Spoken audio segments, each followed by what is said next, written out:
the 49ers suffered a tough defeat against the Minnesota Vikings. And upon further review means I've watched the All 22 film, I've gotten into it, I've made my notes, and now we're going to take a deep dive into what happened for the San Francisco 49ers versus the Minnesota Vikings, get all into it. What's true, what's not true. We're going to break down it all in this episode of 49ers Cutback.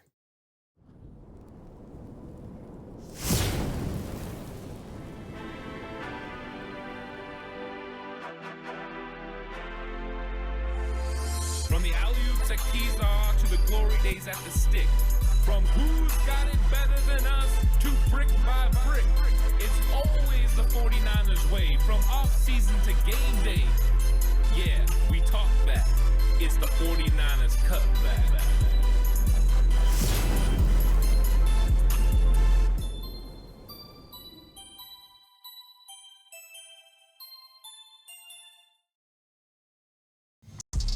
It's 49ers Cutback podcast time. Welcome to the show, everyone. Time to go upon further review and talk about this game more in depth after watching the All 22 film. And you can learn a lot from the coach's film. You can learn, what were these play calls right? Did the team execute the play calls correctly? What exactly went right? What exactly went wrong? Right? There's the old adage as far as what coaches usually say is the film is not usually as good as you think or as bad as you think. And I think going through this, you find moments that you're frustrated, you're irritated. You also find moments where you're just like, man, we can execute just a little bit better on this play. This play has the potential to make a huge, difference in this football game. And I thought that there was a lot of times in that. I did, of course, already put out my first half film breakdown of the offense over on Patreon. But I went ahead and broke down the whole game for myself so I could do this episode because I wanted to really get in depth on what the 49ers need to do to make sure that they can win in the future. And of course, the big news is Deebo Samuel is going to be missing the next couple of games with a strained calf. So with Deebo out, the 49ers offense going forward against the Rams is going to change somewhat. Of course, you lose McCaffrey, now you lose Deebo. And so the 49ers offense is going to have a new look for the Rams game and potentially the Patriots game. So that's a whole other story for another day. But I wanted to make sure we were up to speed on what's going on with the 49ers. And of course, dealing with the Rams, that's going to be a topic for conversation all week. But what areas do the 49ers need to clean up? What areas do they need to get better so that way they can win moving forward? Well, I think there's some certain places for sure where they can get a little bit better. I think there's also some criticisms that are going one way or the other for coaches, for players, that maybe aren't as well-deserved as maybe it looks like. And of course, when you're watching it live compared to when you're watching on All 22, you get a different feel for the game. And so I think that's going to be a fun thing. We're going to have a fun conversation. This is going to be a great one. Please like and subscribe to the channel if you haven't already. I really appreciate it. If you're listening audio platform, 49ers Cutback on Believe, please give it a 5-star rating. You're going to bet with Bet Online. Bet Online is the world's most trusted betting platform and your number one source for everything football. Bet Online is every stat, every matchup, and even live odds and spreads to bet on during the games. You think you know your stuff? Get in on our $200,000 mega contest and pick 5 games against the spread every week for your chance at weekly prizes and a share of $200,000. When the game's over, head on over to our online casino and get in on a game of blackjack or poker or unwind with one of our over 150 slot games. Head to the website today to get in on the action. Bet Online, the game starts here. So as I was going through the game, I was definitely taking some mental notes, but then I took some notes that I could write down that I wanted to share on the episode because one of the things that's really fun to do, especially when you're a coach, is evaluate film. You're not just evaluating player performance, you're also evaluating play call, what you were seeing as far as from an offensive perspective, what you were seeing on defense. Did you run against, light boxes? Did you throw against heavy looks? You want to make sure that you are making the right calls. You also want to make sure the defense wasn't picking up on tendency and picking up on what you're doing. So there's a lot of evaluating to go through game film. Usually what I would do is I'd watch each play at least 11 times so I could watch every individual player and see what they do and make sure that they're executing their play, because as a coach, you're just wanting to get better, no matter what that is. It could be the guy on the backside that's making a block and the play ends up going for 12, but he made the tackle. And you're like, man, we could get a little bit better on that backside. It would have been a touchdown instead of a gain of 12. And so you love the gain of 12, but you're always seeking the perfect play because you know the perfect play means a touchdown. And defensively, if you're a coach, you're looking to make sure your guys are executing, that they're getting in the right spots, they're playing with the right leverage, they're using the right technique. You're making sure they're communicating well and they're not getting confused. And so there's a lot of elements that go into breaking down film. And so I'm going to try to take some of the elements that I've learned through the years with coaches clinics, coaching with other coaches, to try to kind of explain what I saw on film from 49ers players. These are coaches' points. These are things when you get into meetings, they call it Tell the Truth Monday, and you tell the truth about how you played. You have to admit when you made mistakes, and don't get critical of yourself. Just learn from those mistakes. Look at it, be like, you know what? I should have done this. You know what? I should have communicated better here. That's how you move forward, and that's how you get better. You've already put it on film. You can't hide it now. The film doesn't lie. So being able to move on from it and execute at a higher level is what the 49ers are going to try to do. And so yesterday when we did the live reaction show, there was 2 points of view. There were people that came on the chat and they said, you know what? Brock Purdy, we can't pay him $60. He looked like a game manager, very pedestrian. And there were others that said, wait a second, Brock Purdy had himself a good game, threw for over 300 yards. He threw a touchdown. You know, he was making some good reads. And this is one of those cases where both sides are right. Brock Purdy played good at times and then made some mistakes as well. And I think that was kind of the reason that his play had an effect on both sides, where people saw that he didn't play well and some saw that he did play well, because there was moments of both. The throw that he made to Juwan Jennings on 4th down, where he's coming across and he goes on the crosser, he threw it exactly where it needed to be. He literally led Juwan Jennings to flatten out away from the safety. It's the proper read. It's the proper throw. Everything, the velocity, everything is on point. There's ones like that. Then there's also Brock Purdy holding on the football too long or just plain missing open receivers, including a big miss to Brandon Ayuk in the back of the end zone for what would have been a touchdown on the ill-fated 4th down try by the 49ers. 1st down and 10, they run a play action. They boot him to the left. Juwan Jennings is in the flat, and he's got the corner in a vertical stretch. Corner can either come up on Juwan or he can sag for Brandon Ayuk. And Ayuk's got a safety trailing, but we're talking 3 yards of separation here. It's open early. If you know how they have Vikings in the end zone, I pointed this out on Patreon. Brandon Ayuk's open at the I. If he throws it to the V, it's a touchdown in the back of the end zone. Corners come up on Juwan Jennings. There's plenty of space there. There's plenty of space from the safety. And Brock Purdy has plenty of room. Van Ginkel is not on him enough where he can't throw the ball. And it's a touchdown. He waits, and then he throws the football over the top to Ayuk, out of bounds where Ayuk can't make the play. It's a big miss. And that is just a situation where sometimes you're going to make mistakes. And that was a mistake by Brock Purdy, but it cost the 49ers big.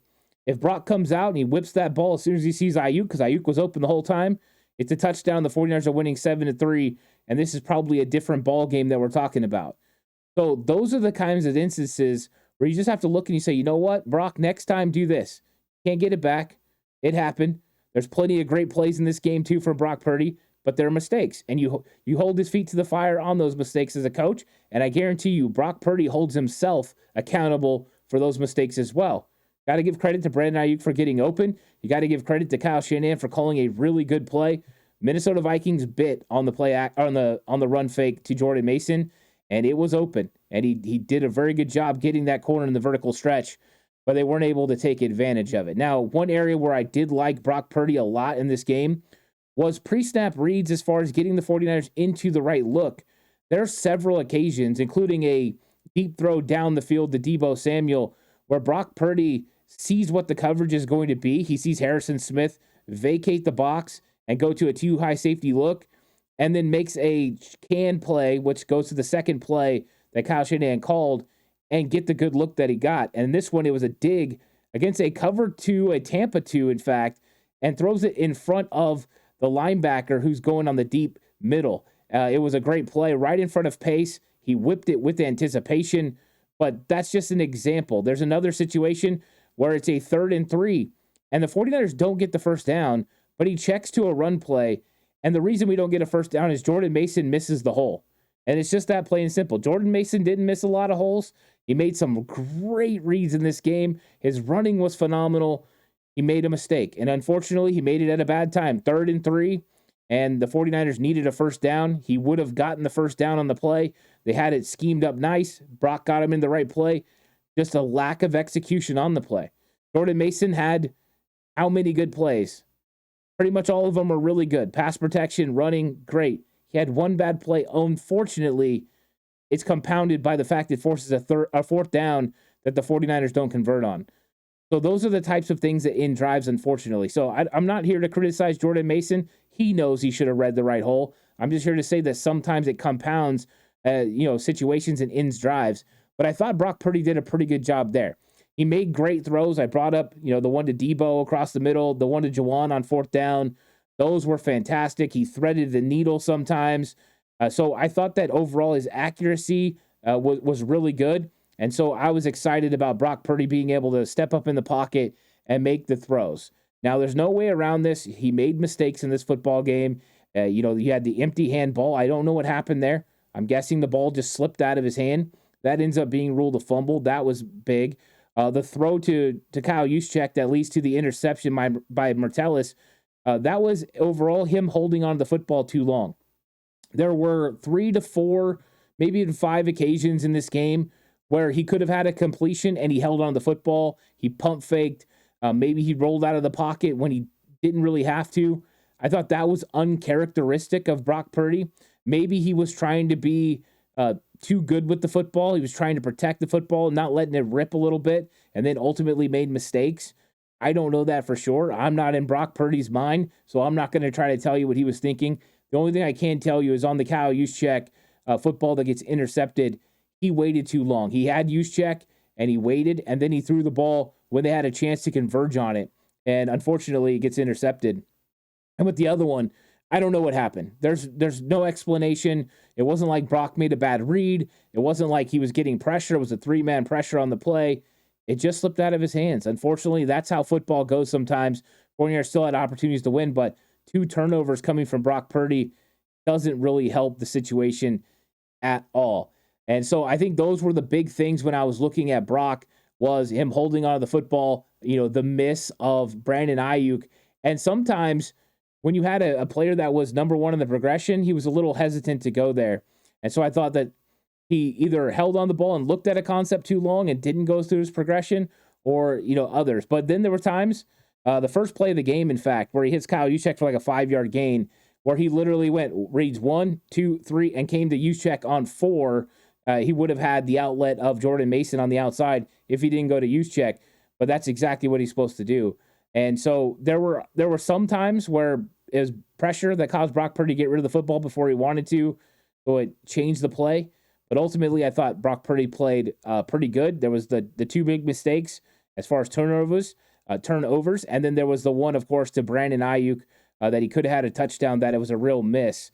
And when we're talking about the breakdown of that play, it's a time where you shouldn't have a free rusher coming in your face. The one to Juwan Jennings on 4th down. There is a free rusher, and that guy comes free. The truth is that free rusher probably makes Brock Purdy get rid of the football, early. But he had the time. He was supposed to get rid of it when he did. And so that guy didn't really have an impact on the play. What's more impactful is Van Ginkel. And I broke it down on Patreon. Van Ginkel, Trent Williams' job is to get Van Ginkel's hands down so the ball can go over his head and you don't have to worry about that. It's one of the things offensive linemen, one of their jobs. Sometimes you have to get the defender's hands down. Trent was trying to get his hands down, had his hands over the top of Van Ginkel's. They lost a little bit of separation. Van Ginkel was able to get his hands up and just tip the pass. If he does not, it's a touchdown. Kyle Shanahan had the perfect matchup that he was looking for. They brought a 6-man pressure, and Kyle Shanahan had Juwan Jennings one-on-one with Harrison Smith, and Smith was playing inside leverage, and Juwan Jennings ran the out. It should have been a touchdown, but the 49ers weren't able to execute. Give Van Ginkel credit for executing. He played well, and I don't want anybody to get lost in translation. The Minnesota Vikings played well in this football team, or football game and deserve to win this game. 49ers made too many mistakes, some of those caused by the Vikings, and we're going to get into some of that as well. Lack of execution was a big problem for the 49ers, and it ended drives. There was little mistakes. Trent Williams not able to get the hands down. That was a problem. Brock Purdy not finding Ayuk. That was a problem. Jordan Mason missing a hole that would have gotten a first down. That was a problem. It was other guys. Aaron Banks missing a block. After Purdy had the rollout where he missed Ayuk, Banks missed pace as far as for a block that would have sent Jordan Mason up the middle for a touchdown in the run game. 2 plays right there where you could have had a touchdown and you don't get it. And it ends up coming down to 4th down. They had the George Kittle to the sideline. So a lack of execution on offense came at the wrong time and they made mistakes. And there was plenty to go around. The offensive line wasn't perfect. They definitely had some times they got beat, including Colton McKivitz getting worked around the outside by Gernard on one play that made Brock get rid of the football a little bit quickly. So I don't think it was like one thing where they played bad the whole time. I just think there's spot moments where you had mistakes. The play where it's the 4th down play. Jake Brendel should have slid protection to the left. He does not. And so we get a free rusher. All these things, kind of stockpile on top of each other. That's why when you get the look you want, you better take advantage of it. And the 49ers definitely didn't do that. Now, I thought the 49ers did a good job. They put some phenomenal drives together, going 90-plus yards on multiple occasions. Of course, the one they weren't able to finish off. The other one they were. I think that has been huge. They overcame some negative plays. They overcame some penalties. Really, they weren't penalized too much. But I thought that they played very effective in this game for the most part. And you got to like those long drives. It shows that they can put consistency together. One thing I think missing from last year's offense compared to this was explosives last year. Last year's offense was very explosive, and they had explosive plays. This one was more deliberate, and that's maybe what you have to do against Minnesota. But Kyle Shanahan, when he got the looks that he wanted, he ran the football. And when he didn't, he tried to throw and loosen them up. And early on in this game, 49ers in 21 personnel, 2 running backs, 1 tight end. Every single time was 8 in the box. Harrison Smith hanging out near the line of scrimmage.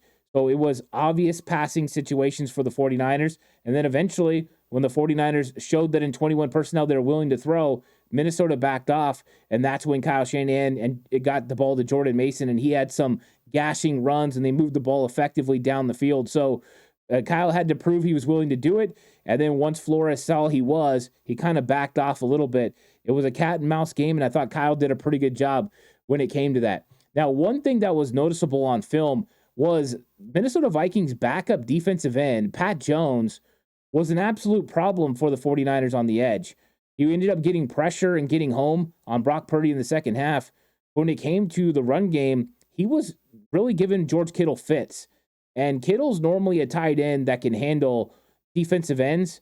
But in this game, he did a great job. And he made it really tough in a couple of situations for George Kittle.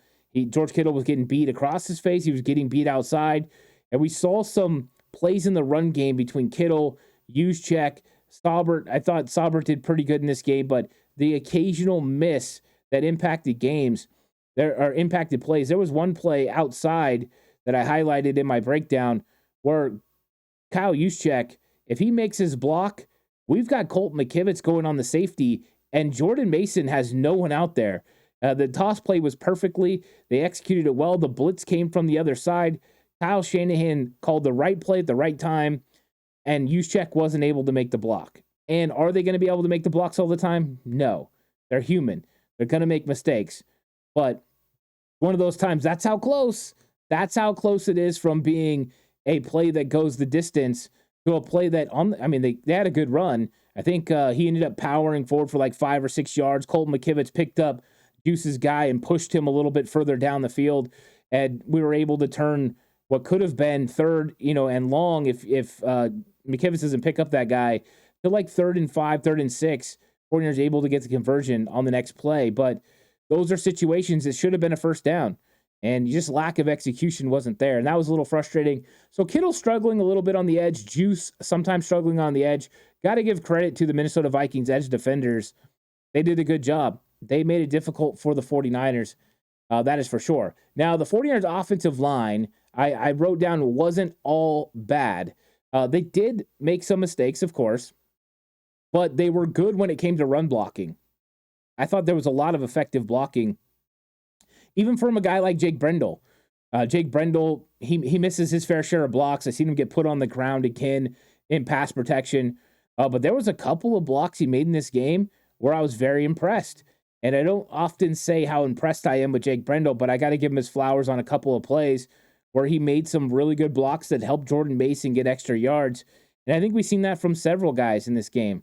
Jordan Mason, though, I got to give him credit. He ran superbly. And you could see the difference in the one play that Garendo got the football, that if Garendo would have kept pushing that to the, stringing that one a little bit, driving that one, he could have gotten more yardage. He did not. He cut up too early. And that's something Jordan Mason does. He shows patience. And I mean, some of the things he did, Pace trying to hit him in the legs and he jumps over the top of it and just takes off running. That was phenomenal. I thought overall the 49ers run game executed pretty well. That's a very good Minnesota Vikings run defense. Last year, the number one run defense in the league. And the 49ers were able to get over 100 yards on the ground with Jordan Mason. I thought it was effective and efficient. And so overall, I thought they did a good job running the football. It should have been enough, but lack of execution definitely caused it not to be. Now, Brandon Ayuk, he doesn't look like he's back to last year's form. But I thought that there were some nice plays from Brandon Ayuk in this game. I talked about the one in the end zone. A couple other times he created separation and got open as well. Some nice routes where I felt like he could have gotten the ball. There was also a vertical route where he won and he got vertical. And it's the play where they hit Debo on the crosser in front of, a couple of guys. Ayuk has got the one-on-one for the vertical for a touchdown. And I know the progression-wise, he's not number one. It's supposed to go to Debo on that play, but just showing that Ayuk has the ability to get open. And no, I'm not saying Brock should have threw that football. Brock made the right read. He threw the right football. I'm just saying Ayuk still has the ability to win, and we saw it sometimes. So now let's flip to defense because, I've heard a lot of criticisms about Nick Sorensen, and some of those are well-deserved. How do you have two safeties, right, covering Justin Jefferson, the best wide receiver in football? And the truth is the 49ers brought a blitz on the play. They brought Fred Warner. They kept Devondre Campbell and Demetrius Flannigan-Fowles in the box to help try to, take on potentially Sam Darnold running or one of those tight ends leaking out. The tight end stayed in. It was max protect. And when you blitz and they max protect and you don't get home, something bad can happen downfield, and it did. Now, Jair Brown kind of opened up about the fact that if that play, if Justin Jefferson goes over the middle, he's going to pick him up on the dig route across the middle. If it goes vertical, George Odom's supposed to stay over the top and help try to stop Justin Jefferson. And if it goes vertical, right, Jair's supposed to try to help as well. The problem is you never want to have Justin Jefferson on two safeties. I don't care who those safeties are. Maybe a guy like Merton Hanks, right, who was a former corner, that's your best option, but that's never something you want. But when you made that call, there was a couple of things. Number one, you thought that you were going to be able to get home with the extra pressure of blitzing Fred Warner, having Bosa and those guys be able to get home. Number two, you're thinking if Sam Darnold sees pressure, he's going to want to get rid of the football quickly. And if he gets rid of the football quickly, let me have my underneath guy be Charvarius Ward. And so I think that they were playing the percentages here. And I say they because I think Nick Sorensen and Brandon Staley probably talked about this. And you're playing the percentages. And you're not expecting him to have enough time or for Sam Darnold to unleash this football deep down the field for a touchdown. And you know what Sam Darnold did? He made a tremendous throw, and it was the matchup. Once he stepped up in the pocket, got to give Darnold credit for that too. Pocket awareness, stepping up, delivers a ball perfectly in the right spot, and Jefferson finishes it off. So you never want that matchup, but just explaining what happened on that play. And so I would have loved to have seen instead of Deommodore Lenoir covering no one on the other side, because they put the Niners in a base 4-3. So you have Deommodore Lenoir at one corner, and you have Charvarius Ward at the other.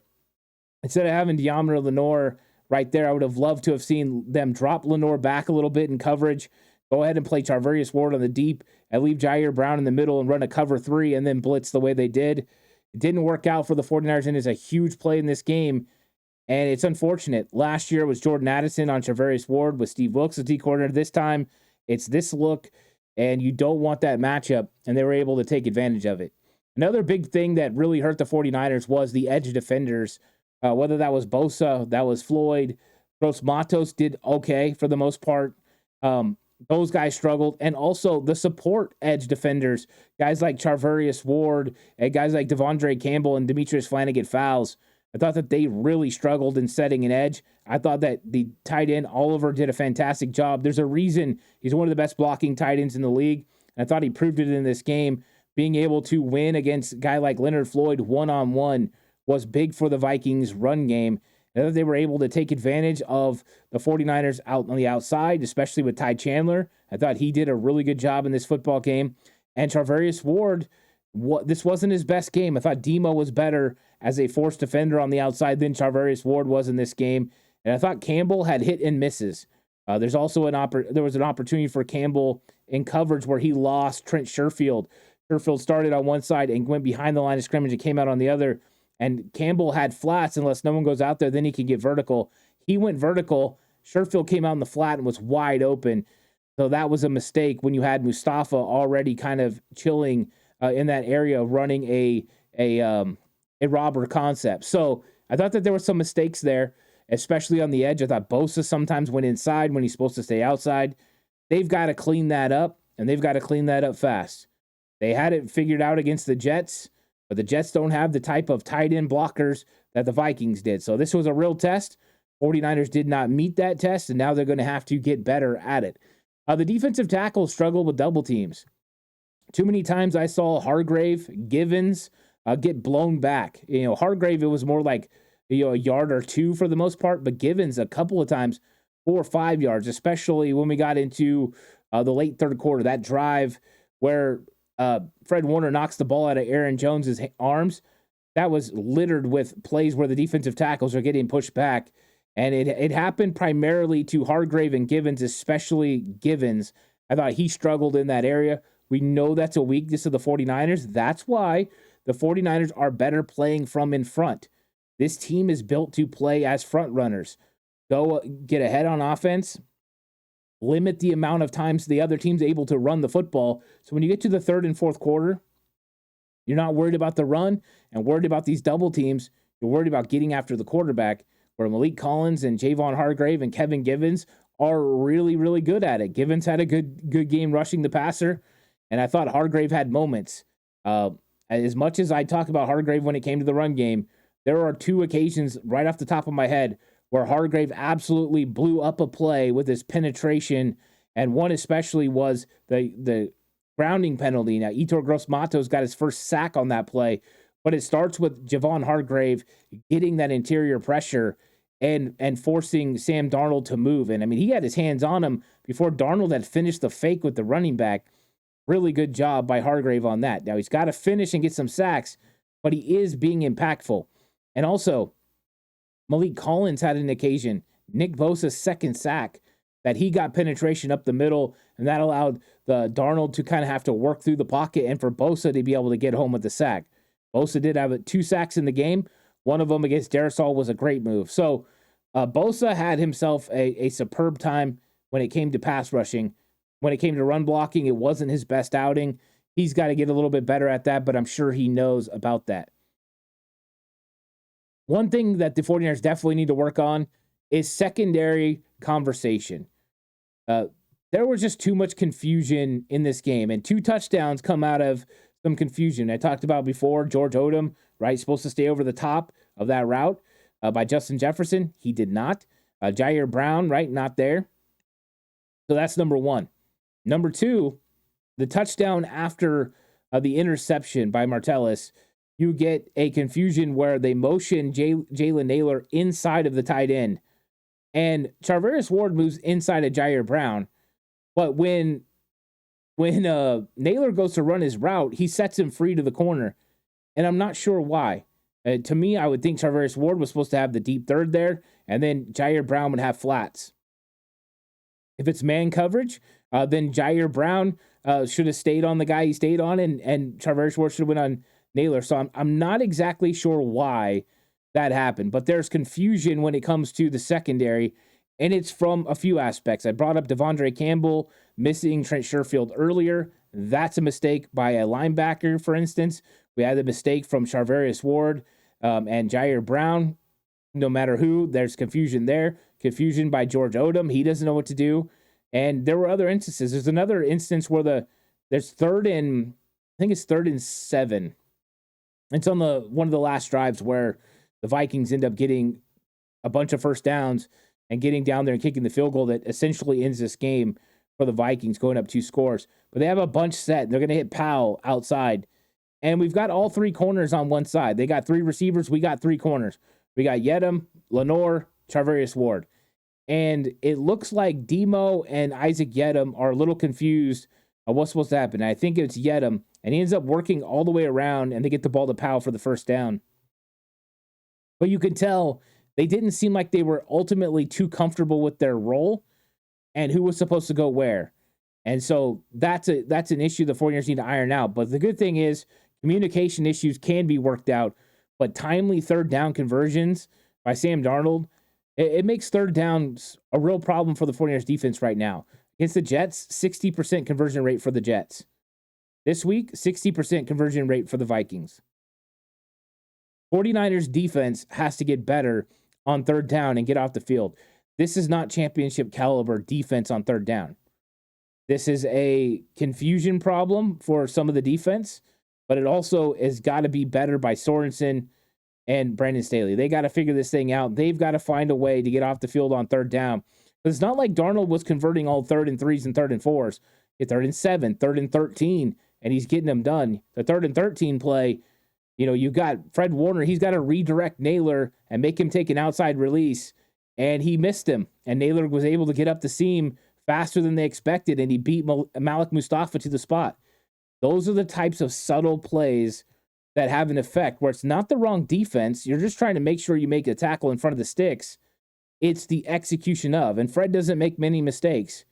This is just one of those ones that got him. Outside release, perfectly fine. Your safety's going to be able to get to the right spot in time. You're going to be okay. Inside release, now he's got the necessary room to make the play. That's what happened. Give him credit for making the play. DFF. I've talked about it for 2 weeks now. DFF is a target for these teams, and they took advantage of Demetrius Flanagan fouls. They ran at him, and they ran at him effectively. And he struggled. And so even the 49ers put him up on the edge once as an outside edge defender, and he got blown up and hooked inside. This is the weakness of this 49ers defense. If teams are going to go heavy and load up against the 49ers, right now they don't have the Sam backer that can step up and make plays. And that's making it tougher on guys like Fred Warner and Devondre Campbell. That's making it tougher on the defensive line as well. So that's something that still needs to be answered. I just think around the line of scrimmage, he's ineffective. When it comes to playing coverage, he's not bad, but ineffective in the box. And I think that's really, interesting. I think the 49ers, from what I saw, use very unique looks to try to confuse Darnold, and it didn't work. Sam Darnold, for the most part, he wasn't confused at what he was looking at. He was able to decipher it, and then he was very good about making sure he was deliberate and decisive with his reads, and he took advantage. And you had the one situation early in the game where the 49ers ran man coverage, and they locked them up across the board. It was great coverage. But the defensive line lost their rush lane integrity, and Sam Darnold run up the field to get a big first down, picked up like 20 yards, slid down.